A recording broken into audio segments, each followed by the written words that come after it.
Mes chers amis, bonjour. Alors, nouveau mois, nouvelle vidéo, nouveau départ, j'espère, de tout cœur. Comme vous le savez, depuis quelques heures, nous sommes dans le mois de Nissan. Le mois de Nissan est un mois très spécial puisque c'est le mois, on l'a dit, des miracles. Nissan, valeur numérique du mot Nissim, c'est même la racine étymologique du nom. C'est-à-dire que on a connu des miracles extraordinaires. En effet, en Nissan, le peuple juif est libéré d'Égypte. Et c'est le concept même de la délivrance qui apparaît dans le monde. Et cette délivrance, elle existe depuis ce moment-là. On la sent de temps en temps, des périodes de l'histoire, on l'a moins senti. On a même senti malheureusement souvent le contraire. Mais elle existe, elle est là, on l'espère, on l'attend. Et elle est possible parce que Nissan, parce que la sortie d'Égypte.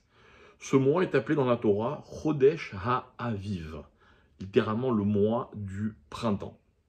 Nos maîtres expliquent, et je tiens à ce commentaire de mon maître, le Rav Moshe Shapira, Zecher Tzadik Livracha, il disait le mois du printemps, c'est pas, la Torah ne nous indique pas les saisons forcément, c'est pas la préoccupation de la Torah de nous dire en quelle saison se situe chaque mois, il y a une raison. La raison, c'est que ce mois contient les valeurs qu'on appelle les valeurs du printemps. Le printemps, c'est la renaissance. La renaissance, ça veut dire qu'en fait, on est dans le début d'un processus, d'une démarche, et que ce début, il va mener vers une floraison, vers un développement de la nature. La nature va donner des fruits, on va pouvoir l'exploiter et tout simplement en profiter. On démarre quelque chose, on sait qu'on va aller jusqu'au bout, c'est ça le printemps. Le printemps s'appelle Aviv. Aviv en hébreu, c'est un mot qui est composé du mot d'abord Av, qui veut dire père.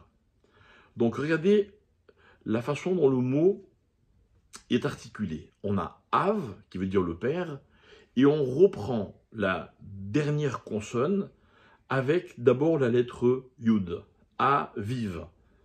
On va trouver cette même formulation avec le mot par exemple Etz, qui veut dire un arbre, et le mot Atzitz. Pareil, on reprend la consonne, on rajoute un yud. Atzitz qui veut dire une plante. En fait, c'est un petit arbre. Nos maîtres nous expliquent que lorsque, en hébreu, on trouve un mot avec cette articulation, donc par exemple aviv, c'est qu'on est dans le concept que l'on veut exprimer, mais pas dans, dans la forme aboutie du concept, mais dans le démarrage de l'idée. Et en fait, Nissan, c'est très fort. Nissan, c'est la délivrance. La délivrance, c'est quoi? Prenez quelqu'un, il n'est pas libre et vous le libérez. Mais il se peut qu'il vive très mal sa libération. La liberté, en fait, c'est un outil, c'est un cadeau, c'est un potentiel, et tout dépend de ce que l'homme va en faire. Tout homme peut être père. Quand je dis père, je ne parle pas seulement au masculin, mais tout homme peut être un géniteur, un inventeur, un créateur. Il va démarrer quelque chose. Tout être humain en est capable. Ce concept-là, on le possède. La question, c'est qu'est-ce qu'on va en faire? Et en fait, dans la vie, je crois que la définition d'un individu, c'est le rapport qu'il est capable d'établir entre ses capacités, ses potentialités et le génie dont il va faire preuve en les exploitant. Ou malheureusement, le contraire. C'est ça l'espoir. L'espoir, c'est de savoir que je suis capable, c'est possible. C'est ça, Chodesh HaAviv, le mois du printemps, le mois de tous les débuts. Mes chers amis, dans la psychologie moderne, on n'a rien inventé. On parle justement de se réinventer. La Torah, elle nous l'a toujours proposé. Il y a un mois dans l'année qui s'appelle Chodesh HaAviv, le mois de tous les départs. C'est celui dans lequel nous venons de rentrer. Il faut en être conscient, il faut en profiter au maximum, il faut au moins que ça nous fasse vraiment réfléchir, en se disant que chaque instant de la vie, chaque opportunité, chaque événement de la vie est là pour nous aider à entamer quelque chose.